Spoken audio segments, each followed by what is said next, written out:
Hello குட்டீஸ்! ஒரு அழகான பட்டாம்பூச்சியின் கதைய கேட்கத் தயாரா?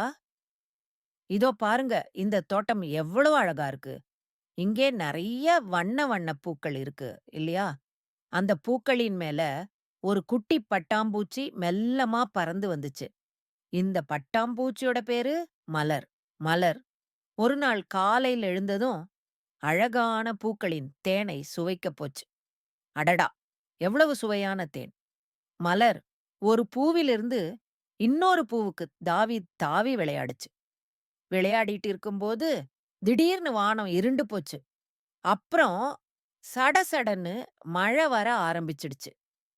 மலர் பயந்து போய் ஒரு பெரிய இலையின் கீழ போய் ஒதுங்கிருச்சு.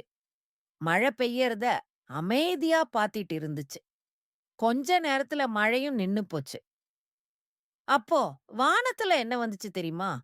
ஆமா, ஒரு அழகான வானவில். சும்மா 7 வண்ணங்கள்ல எவ்ளோ பிரகாசமா மின்னுச்சு.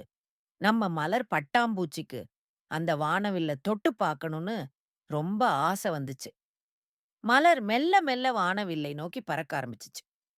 ஒரு பூவிலிருந்து இன்னொரு பூவுக்கு போற மாதிரி அதுவும் மேலன்னு பறந்துச்சு.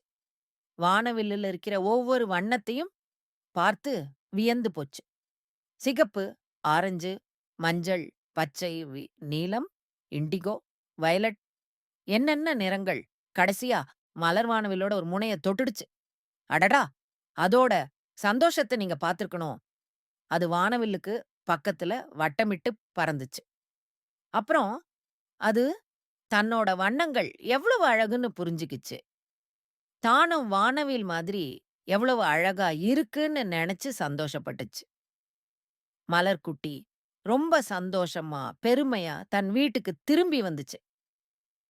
குட்டீஸ், நாமும் நம்ம கிட்ட இருக்கிற அழகையும், தனித்துவத்தையும் புரிஞ்சுக்கணும். சரியா? எல்லாரும் நல்லா தூங்குங்க. கனவுல வானவில்ல வரலாம். இது போன்ற கதைகளை கேட்க எங்களுடைய பேஜை லைக் பண்ணுங்கள், ஷேர் பண்ணுங்கள், கமெண்ட் பண்ணுங்கள். பிடிச்சிருந்தா ஃபாலோ பண்ணுங்கள்.